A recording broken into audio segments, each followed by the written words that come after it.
This is Jody Lemieux, your host to the Spiritually Aligned CEO podcast, and you're listening to Conversations with Jody, your one divine guidance system, giving your mindset and business a spiritual facelift by tapping into energy, gaining inspiration, and up-leveling your life by unleashing your infinite potential. And on today's episode, I have with me David Lederman, a speaker and executive coach. David, thank you so much for joining me today. Thanks for having me here.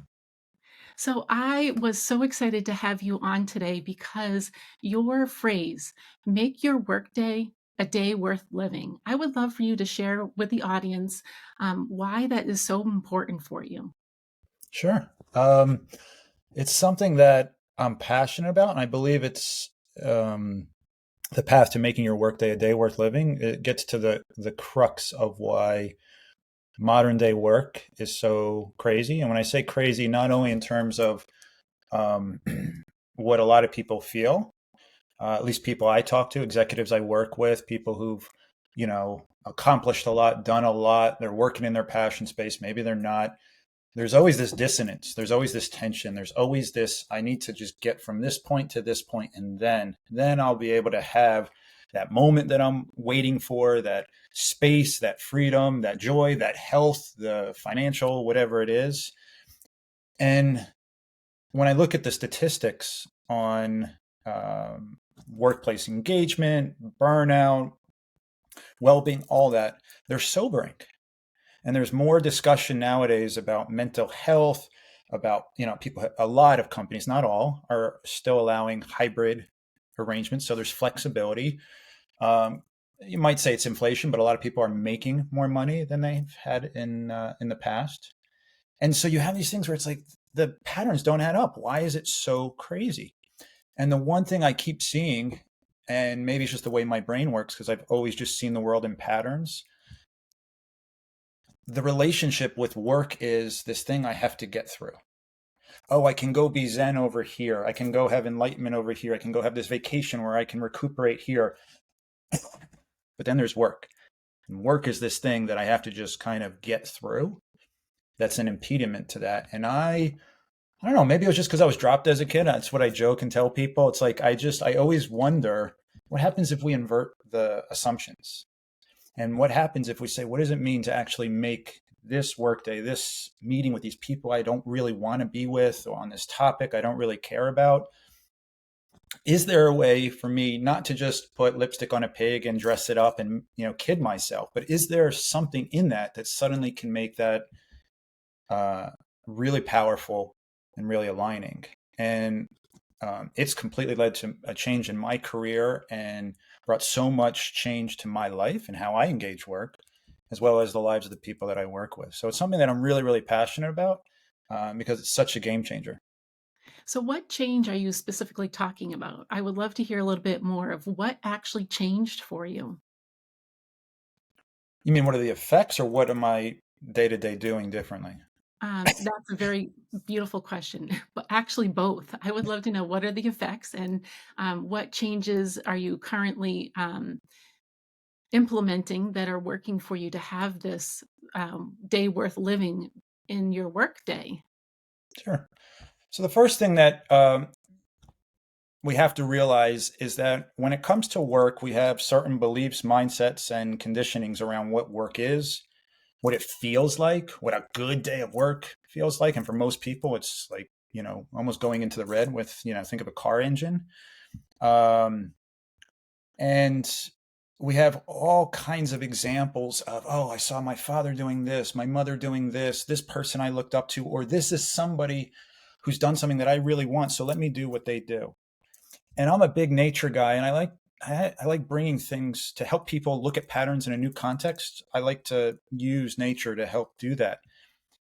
And I can't help but feel that most of us have been taught and conditioned. And again, at least in my experience and with the clients I work with, we've all been taught, almost homogenized, to go, this is how we should work. And we should all be like this in terms of the energy, the time we wake up, the best way to do X, Y, and Z, and so forth. But the thing is that if you go out into nature, or you go out into like an African safari. It's like you've got a lion over there who hunts and acts one way. And imagine a cheetah coming along and trying to be like, wait, I need to do what the lion's doing. They're literally physically not designed to do that. Emotionally, I don't believe they're designed to do that. And spiritually, I don't believe they're designed to do that. And so what ends up happening is we're conditioned to be versions of ourselves we're not. And then we're trying to optimize that, become more resilient in that kind of um, character, if that makes sense, that unconscious character. And so we end up sort of chasing our own tail and wondering why, no matter how much we improve things, we're still in this state of strain. And so I say all that because at the end of the day, we each have, I call it a sweet spot. And I translate that to a zone of brilliance. And we've heard zone of genius. And genius oftentimes comes down to our superpowers and qualities that we have, but there's the knowing of what our qualities are, our values, our superpowers, and then there's the way of actually embodying that in a world that's constantly changing around us. And it's those different aspects that I think flesh out and make engaging and embodying our superpowers more practical. And so our zone of brilliance is, you can think of a Venn diagram. You've got your three circles. So you have in the top left, performance, peak performance. In the top right, you've got well-being. And in the bottom, you have fulfillment. Now, most of us have been taught that, okay, performance is here, well-being's here, and they're at opposite ends, right? I work hard for 40 weeks, and then I go take a 2-week vacation, right? When you think of it in terms of your zone of brilliance, it forces you to have to go, wait a second, if I'm going like that, it's taking me out of these other spheres. And as a result, I may be able to check off a few KPIs, but it also brings attention to all these other KPIs and needs that are going to be totally disrupted because of that. And the other thing I tell people is that our zone is like a melody. It's moving throughout the day. So today, for example, I ended up having a really rough night last night. And the world around me also this morning was just full of stuff where it was like life is saying you cannot have the day that you had set out to do. And my old mindset was very much, I'm going to get it done. I'm going to push through. That's me, or else I'm a slacker or this or that. And what I've learned is to tune into those aspects around me so that ultimately I can be in greater sometimes I use the word flow. Sometimes I like to use the word relationship with what's going on around me. So it's not me doing all the heavy lifting. Okay. The thing that I also sort of connect to that visual, that Venn diagram, are sort of three qualities that we have in us that it doesn't matter what we're doing or what meeting we're in or who's around us, that we can open the door to the peak performance. We can open the door to well-being. We can open the door to greater fulfillment. And so in those spheres, in the top left, I put vitality. In the top right, I put ease. And in the bottom, I put flow or deep connection. And real quickly, just so that's clear what I mean by that, our vitality is our life force, right? It's this thing in us that when we hover over it, when we're allowing ourselves to connect to it, even if we're really frustrated, even if we're like, oh my God. And I had that moment dropping my daughter off at school where I'm like, literally 10 things that could have gone wrong went wrong. And I literally just got to a point where, as I was helping her try to get her shoes connected to her snow pants a certain way, and she was having like about to have a breakdown, and I'm sitting there going like, this is just crazy. I just start laughing. And in that moment, I was able to connect and go, this is crazy. And just the act of connecting to what was alive in me in that moment brought me to a place where now I could actually perform a lot better, right? Then there's this question of ease. Most of us have been taught that you can't have performance and ease. Those don't go hand in hand. But what we often mistake is ease and easy. And ease is something that I like to describe as when you are in alignment with yourself, when you're functioning the way you're designed, you have ease. And one of the most fundamental patterns of the universe is ease, right? Efficiency in a way. And when we're all not aware, most of us are not aware of what our superpowers are, what our true values are versus what we were conditioned to embrace, um, we oftentimes are in a state of dis-ease. And lo and behold, what does that lead to? Disease. And you don't have well-being, right? We're constantly chasing it. So you see how these dimensions start to play with one another. And then the last, that sort of bottom area, fulfillment, is connected to what I call flow. Now, in the business world, flow is all about this, again, output. How do I get in the zone? How do I score, like Michael Jordan, 500 points in a quarter, right? At the root of actual flow states is deep, deep connection with yourself, with the world around you, with the cosmos, even with the stuff we can't see. And I do this practice with people when I first start working with them. I say, okay, what is an amazing moment? What's a day worth living that you had? And when they describe it, they're inevitably describing a moment of deep connection with themselves, with nature. Maybe they're looking up and seeing the Milky Way for the first time. And you cannot help but feel fulfilled when you have that deep connection, and that deep connection is available to us all the time. Pulling this around full circle to say, what is it that we can do? There's a lot of things that that you can build out as far as habits and routines and all that. But at the core, it's about day to day connecting far more often to our vitality, bringing awareness to what is ease for us, how are we truly designed, not how have we been conditioned to be, to act, and allowing those moments of connection that are constantly there, and to bring all that front and center often requires exploring and releasing limiting beliefs. It involves getting clear on what your superpowers are, the values that you hold near and dear to your heart, that have always been there. It also involves a lot of I call it insourcing validation instead of outsourcing it, and really shifting your habits to be what I call regenerative. So in relationship to all of that. So that's a mouthful, but in a way that's trying to answer your two questions because they are connected. So No, I like how you connected the two questions, because there's such an importance to really speak about what you're coming up with and what you're experiencing.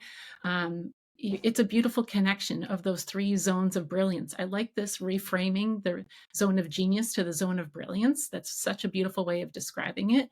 What I'm really hearing, though, is where we as a society, we are shifting our paradigm around the workday. That beautiful occurrence that happened for the entire world back in 2020.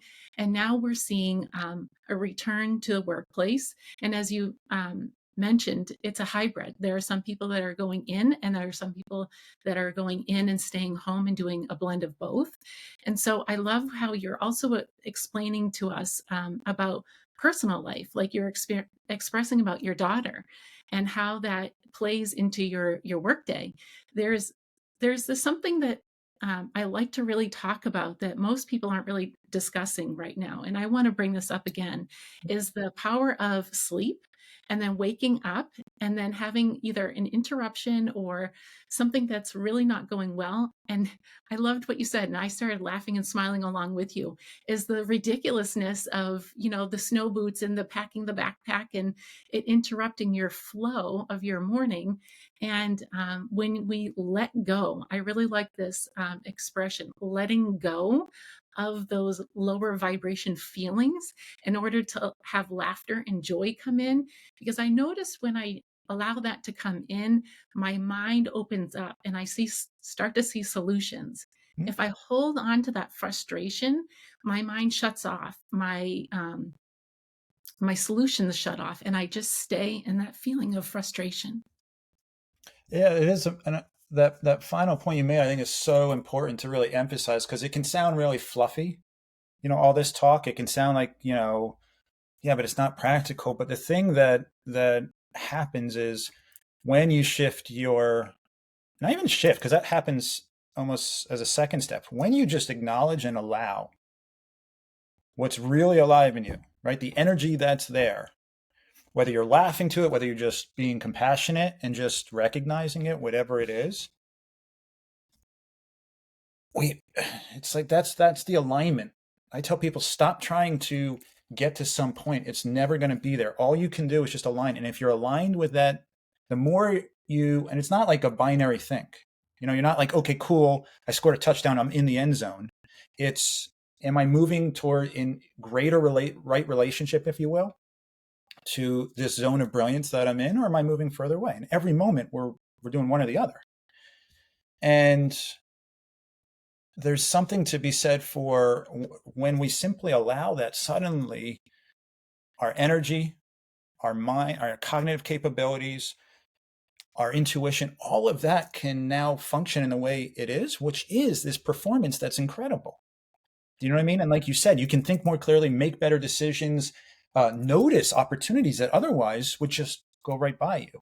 And you gave it such a beautiful analogy, melody. And I'm not, what I'm saying is allow these feelings to come through, those Yeah. frustrations, because they are the melody of life. You cannot not suppress those, because if you suppress them enough, they're just going to explode. I've experienced that explosion before, and that's not fun.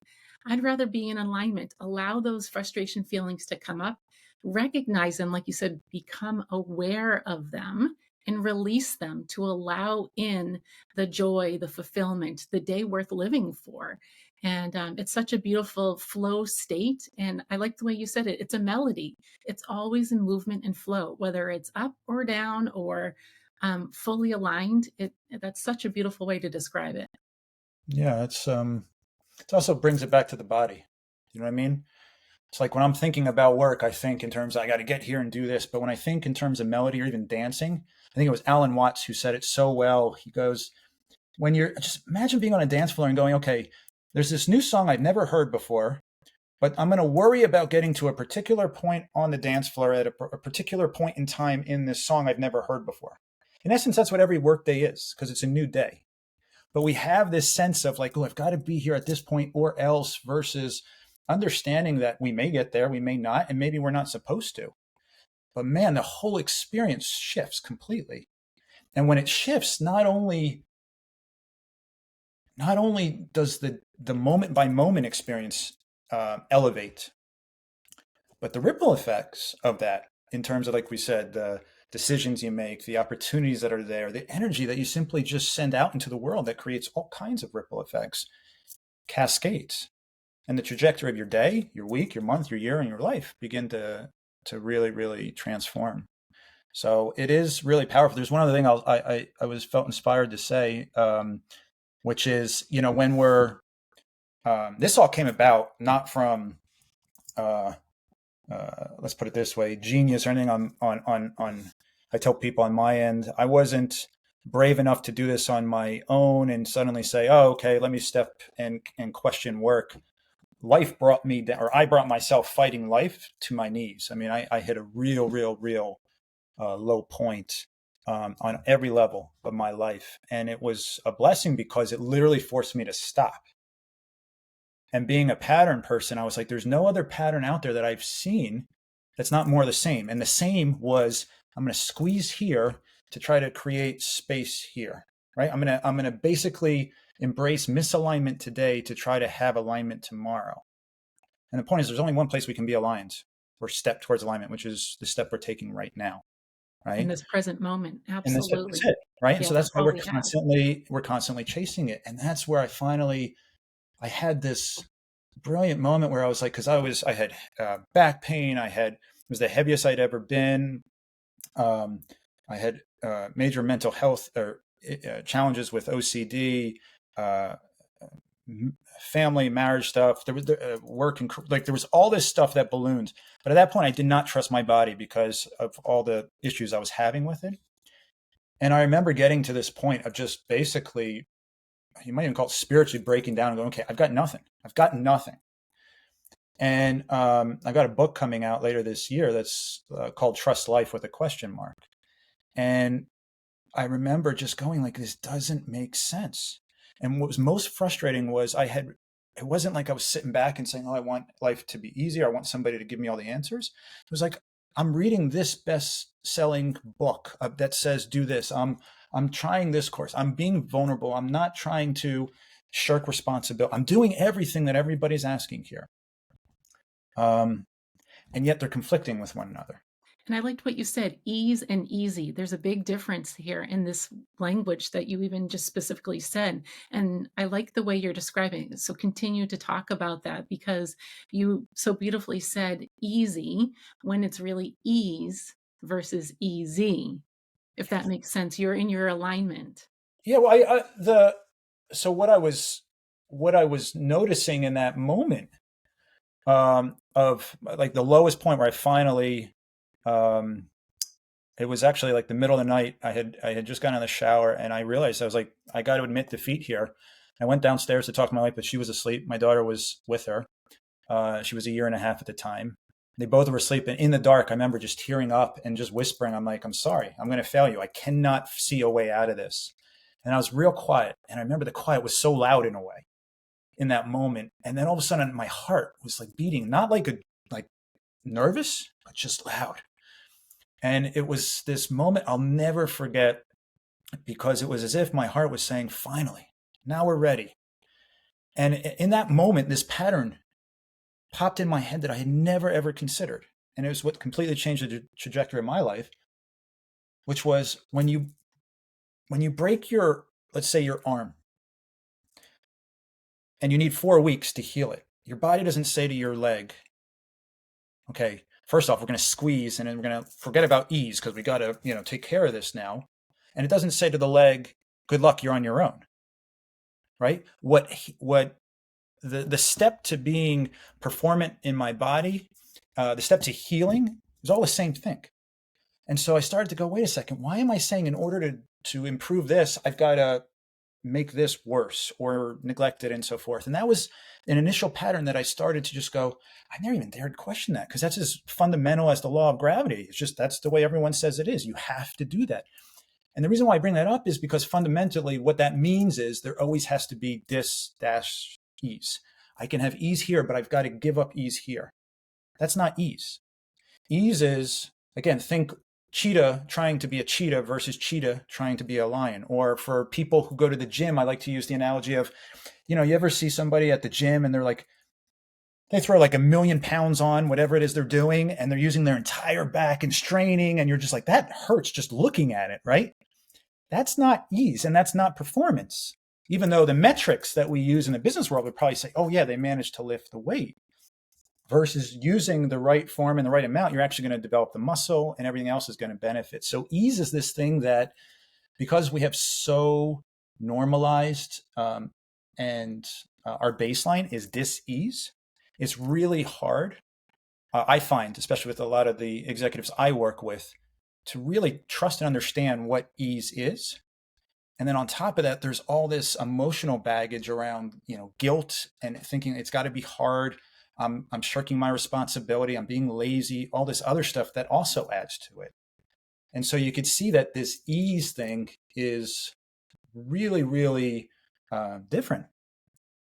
But on the flip side, if you think about the amazing moments you've had in your life, the most creative moments you've had where innovation has come, where you've just been in your element, that's ease.